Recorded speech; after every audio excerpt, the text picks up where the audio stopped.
नमस्ते, मैं हूं संजय और ये हैं शुभम। आज हम और शुभम मिलकर ये समझने वाले हैं कि हमारे आसपास की चीजें आखिर हैं क्या। ये बहुत सिंपल सा लगेगा, पर देखना बड़ा मजा आएगा।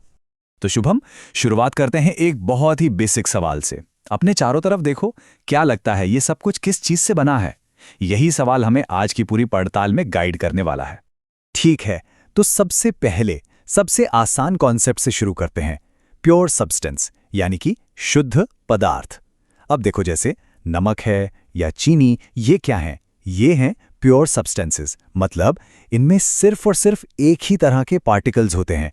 तुम चीनी का एक दाना उठाओ या पूरी कटोरी, उसकी बनावट, उसका कॉम्पोजिशन हर जगह सेम ही रहेगा। तो शुद्ध पदार्थ का उल्टा क्या हुआ? मिश्रण, या जिसे हम मिक्सचर कहते हैं। इसमें एक से ज्यादा तरह की शुद्ध चीजें मिली होती हैं। जैसे मिट्टी को ही देख लो, उसमें कंकड़ भी हैं, रेत भी है, और भी ना जाने क्या क्या। या फिर अपनी कोल्ड ड्रिंक, ये सब मिक्सचर के बढ़िया उदाहरण हैं। लेकिन शुभम, एक सवाल है, क्या सारे मिक्सचर एक जैसे होते हैं? चलो सिर्फ बातें नहीं करते, इसको खुद करके देखते हैं। एक छोटा सा एक्सपेरिमेंट करें, तैयार? चलो, बहुत बढ़िया। तो देखो, हमारे पहले एक्सपेरिमेंट के लिए हम क्या करेंगे? हम 3 बीकर लेंगे। पहले 2 में हम डालेंगे कॉपर सल्फेट, बस मात्रा थोड़ी अलग अलग रखेंगे, और तीसरे में मिलाएंगे नमक और लोहे का बुरादा। फिर देखते हैं क्या होता है। अरे वाह सर, ये देखिए, बीकर ए और बी में कॉपर सल्फेट तो पानी में एकदम घुल गया है। मतलब पूरा का पूरा मिक्सचर एक जैसा दिख रहा है, रंग भी बिल्कुल एक सा है। शाबाश शुभम, बिल्कुल सही पकड़ा। इसी को साइंस की भाषा में हम कहते हैं होमोजीनियस मिक्सचर, या आसान शब्दों में एक सॉल्यूशन। इसकी सबसे बड़ी पहचान यही है कि इसमें सब कुछ इतनी अच्छी तरह घुल मिल जाता है कि पूरा का पूरा कॉम्पोजिशन एक जैसा हो जाता है, यूनिफॉर्म। और इसे अच्छे से समझने के लिए कुछ और उदाहरण देखते हैं जो हम रोज ही देखते हैं। जैसे पानी में नमक घोल दो या चीनी घोल दो, ये सब होमोजीनियस मिक्सचर ही तो हैं। अब एक बहुत जरूरी बात पर ध्यान दो शुभम, बीकर ए और बी दोनों यूनिफॉर्म हैं, पर एक का रंग हल्का है और दूसरे का गहरा। क्यों? याद है, हमने दोनों में कॉपर सल्फेट की मात्रा अलग अलग रखी थी।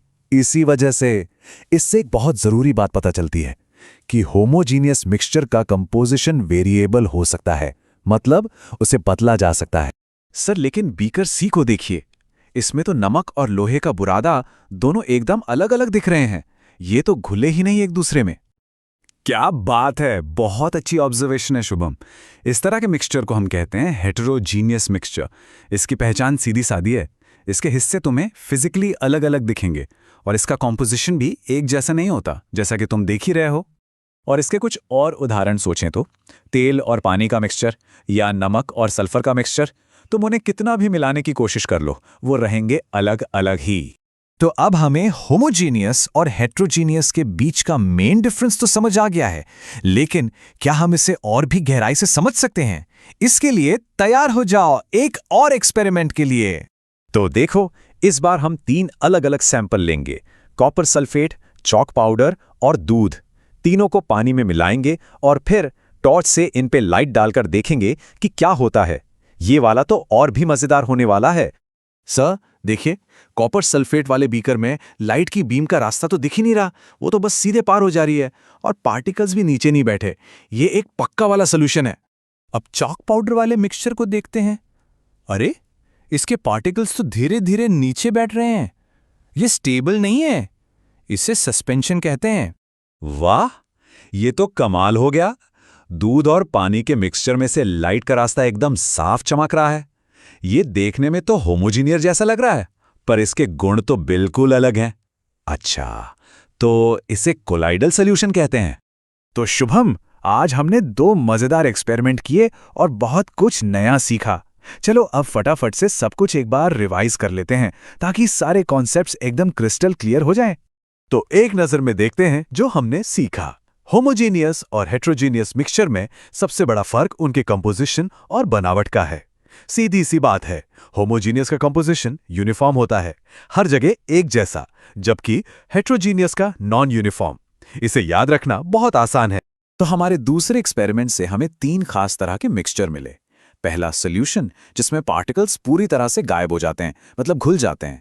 दूसरा सस्पेंशन, जिसमें पार्टिकल्स बेचारे नीचे बैठ जाते हैं, और तीसरा कोलाइड, जो लाइट के रास्ते को चमका देता है। शाबाश शुभम, आज तुमने बहुत ध्यान से सब कुछ समझा।